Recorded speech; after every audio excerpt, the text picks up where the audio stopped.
अब वो अभिमान ऐसा है और मनुष्य मान का पुतला ऐसा कि जब उस पर धक्का लगता तो सपोर्ट में क्रोध खड़ा हो जाता, और जब उससे बात नहीं बनती तो सब सामने वाले को सबक सिखाने के लिए फिर मायाचारी बाईपास से हम रास्ता ढूंढते, और जब उससे कुछ हल निकलने लग जाता तो मन में लोभ पैदा हो जाता कि हाँ ये तरीका ठीक था, मुझे पहले क्यों नहीं मिल गया। इसका मतलब उस मान के चलते ही चारों कसाएं अपना काम शुरू कर देती। लेकिन एक चीज समझें कि वो मान आता क्यों, क्योंकि जब भी किसी प्रॉब्लम को फेस करके हम कॉम्प्रोमाइज कर रहे होते हैं, एक बात कारण ठीक से एनालाइज नहीं करना, एनालाइज कर लेते हैं तो उसको रियलाइज नहीं करना, और एनालाइज और रियलाइज के बावजूद भी प्रॉब्लम कॉम्प्रोमाइज हो रही होती है, मिनिमाइज नहीं हो रही होती है, तो एक ही स्टेप और रह जाता है, एनालाइज, रियलाइज, देन एक्सरसाइज। फिर तो जाके जो प्रॉब्लम कॉम्प्रोमाइज हो रही थी वो मिनिमाइज ही होती है जो अभी तक क्रिटिसाइज कर रही थी। तो हुआ ऐसा, मान पर जब धक्का लग जाए तो संसारी क्रोध, माया और लोभ से जुड़ जाता है, और सन्यासी इन सब से दूर होकर के अपने शुद्धोपयोग से जुड़ जाता है।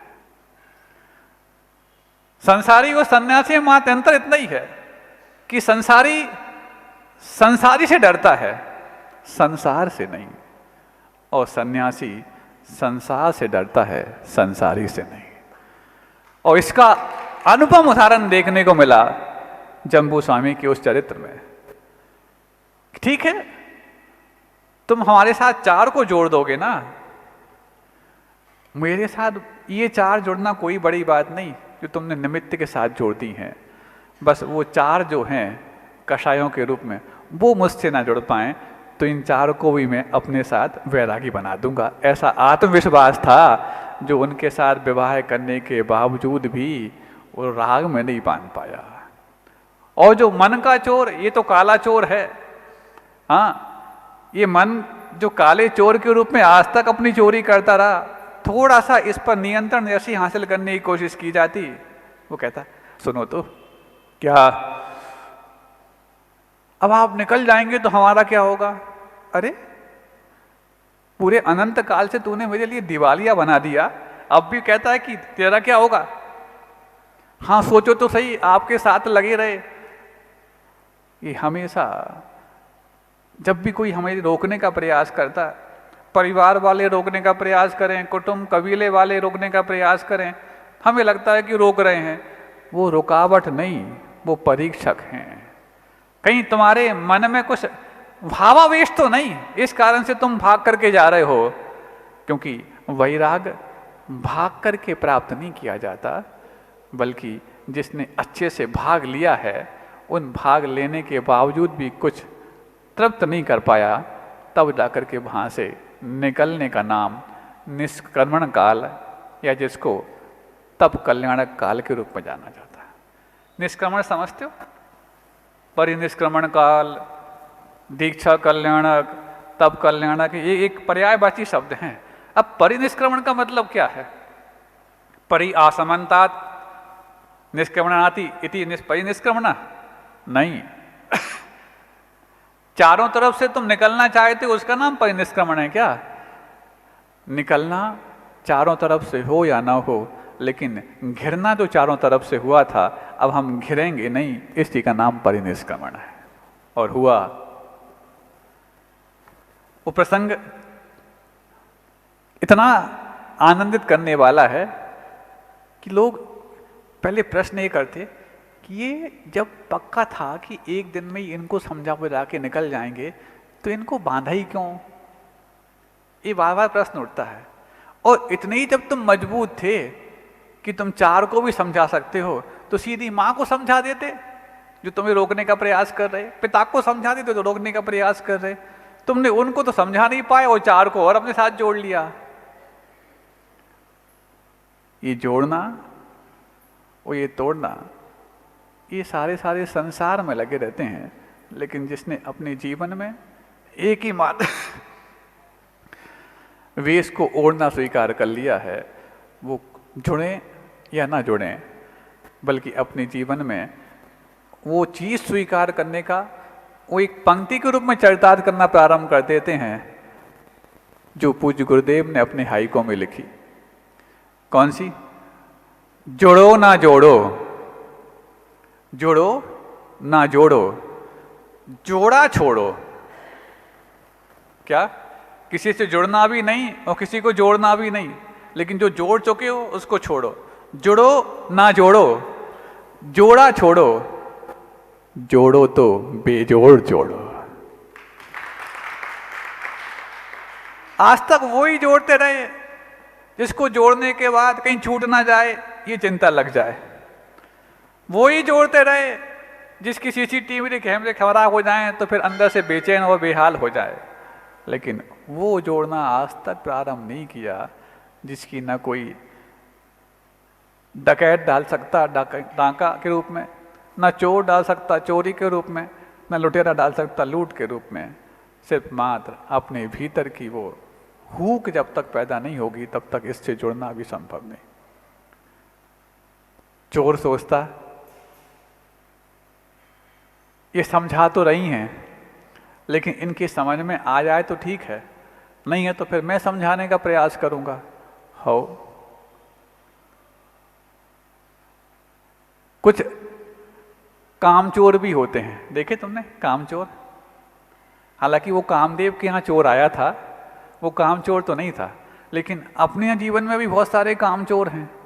हाँ, जब भी शॉर्टकट निकालने की बात मन में आती है, वो कामचोर के द्वारा हम जब ठगे जाते हैं, चले जाते हैं, तभी आती है। शॉर्टकट निकालते कि नहीं निकालते? शंकर जी की यात्रा में जाएं तो शॉर्टकट, ये बात अलग है कि वो लंबा हो जाए तो फंस जाए तो बात अलग है, लेकिन निकालने की जो जिद है वो तो पड़ी रहती। दूसरा, यहाँ पर भी कोई कार्य करने के लिए कहा जाए, अक्सर होता है यहाँ पर, भाई ऐसा जी, यहाँ तो जी हो गया, ए सुनो वो ऐसा कर देना, भाई सुनो, ये सब क्या है? ये सारे कामचोर की श्रृंखलाएं हैं।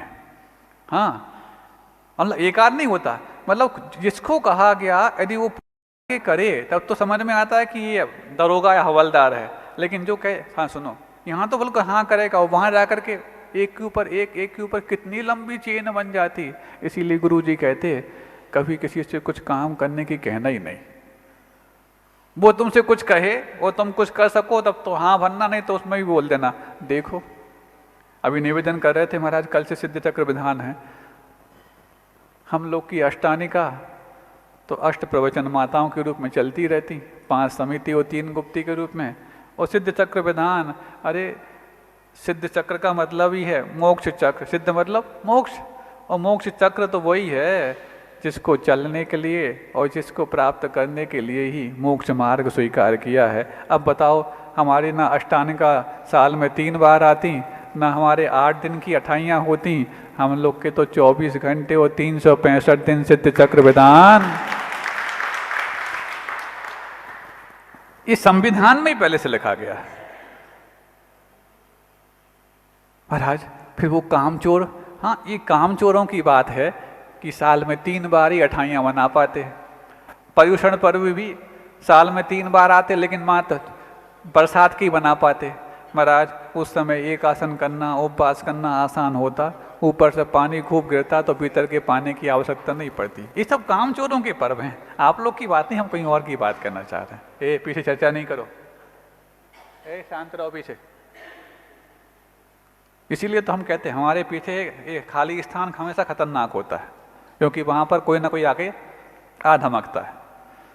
तो ये कामचोरों का ही काम है कि साल में 3 बार या साल में 1 बार पर्व मना लेते, जो अपनी कामना की ही चोरी कर चुके हैं, वो तो 24 घंटे और 365 दिन पर्वों में ही उत्साहित और आनंद मनाते रहते हैं। और उस चोर के लिए भी ऐसी सीख दे गए जम्बू स्वामी, जो इस जम्बू द्वीप में, भरत क्षेत्र में, आर्यखंड में और पंचम काल में मोक्ष जाने तक का रास्ता खुल गए। पंचम काल में मोक्ष जाने का रास्ता तो पहले से खुला हुआ है। ये पंचम काल में मोक्ष वही जा सकता जिसने चतुर्थ काल में साधना की शुरुआत ऐसी की है कि काल भी उनके लिए कालजयी बन गया, और पंचम काल में भी मोक्ष को प्राप्त करके वो इस जम्बूद्वीप को प्रसिद्ध बना गया। अब प्रश्न उठता है, प्रश्न उठता है कि जम्बू द्वीप जम्बू स्वामी के द्वारा जाना गया कि जम्बू वृक्ष के द्वारा जाना गया? जम्बू स्वामी के द्वारा यदि जाना जाता है तो फिर तो जम्बू स्वामी के पहले भी जम्बू द्वीप नाम था, और जम्बू वृक्ष के द्वारा जाना जाता है तो वो जम्बू वृक्ष कहाँ है? सुनते हैं जहाँ पर सुमेरु पर्वत है जम्बू द्वीप के बीचों बीच, वहीं जम्बू का वृक्ष यानी जामुन का, हाँ जामुन का, वो जामुन का वृक्ष है। और इन्होंने के मन में एक अलग ही जामन जल रहा था। जामन समझते हो? दही जमाते जामन डालना पड़ता कि नहीं डालना पड़ता? हाँ, और वो जामन डालते वक्त क्या करना पड़ता? आप लोग दही जमाए कि नहीं जमाए, कि बाजार का ही खाते? जमाते हैं महाराज। अभी तो थोड़ा बहुत संस्कार बचा है, बाजार के भले ही लस्सी पी जाएं, लेकिन कभी कभी घर में जामन डाल के दही जमा लिया करते हैं। सबसे पहले उसको क्या करते? दूध को गर्म करते। ठंडे दूध का करते क्या? नहीं, गर्म करते, फिर ठंडा करते, फिर उसके बाद क्या?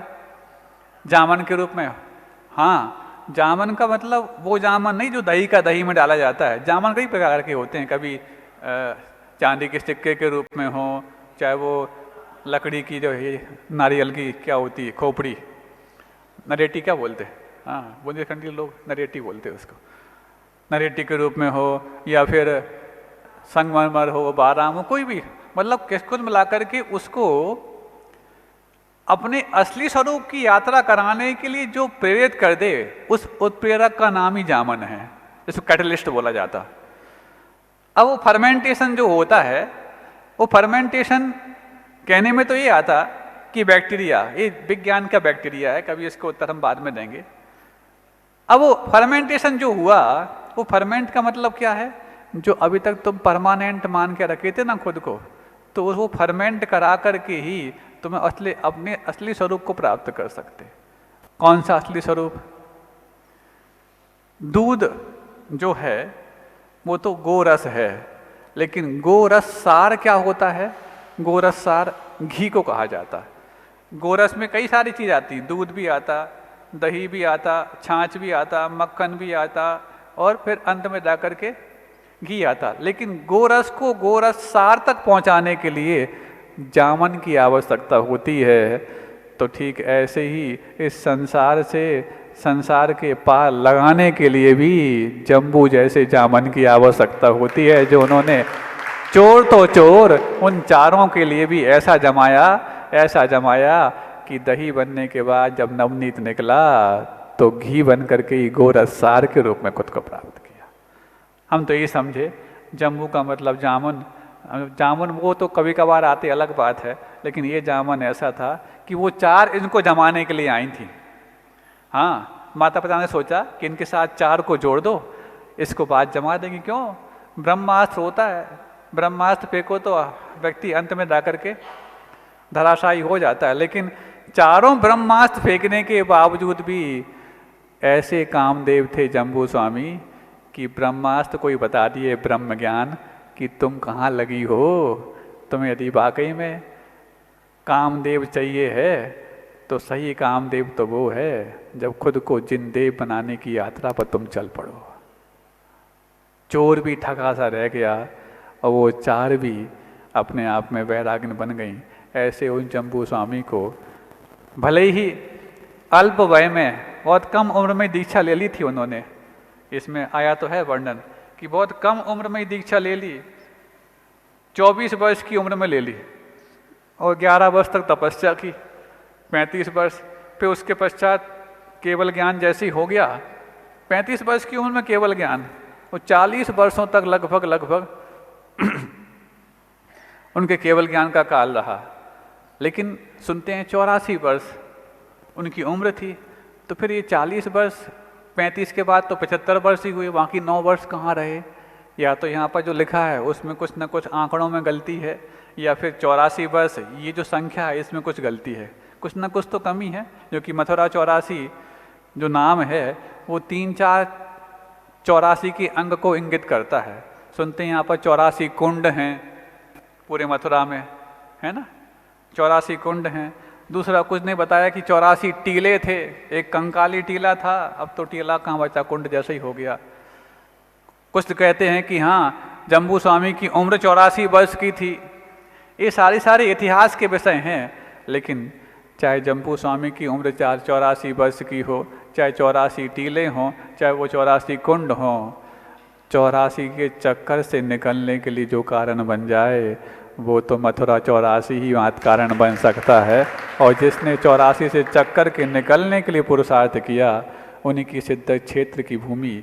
ये भी कितनी बड़ी बात कि हम लोग तो बिहार करके आगरा से दिल्ली की अथवा बड़ा गांव की ओर बढ़ रहे थे। ये इत्तेफाक की बात है कि आज ही जम्बू स्वामी का निर्वाण दिवस है और उनकी निर्वाण स्थली में हम सबको यहाँ पर उनके दर्शन करने के और उनके चरण स्पर्श करने का जो अवसर मिला। हमें लगता है पैसे अलग से तुम योग बनाओ तो नहीं बनते, लेकिन ये अनायास योग बनना बताता है कि जो भी हम आगे करने के लिए सोच रहे हैं वो कुछ न कुछ शुभ शकुन के रूप में सामने यहाँ प्रतीक चिन्ह आ रहा है।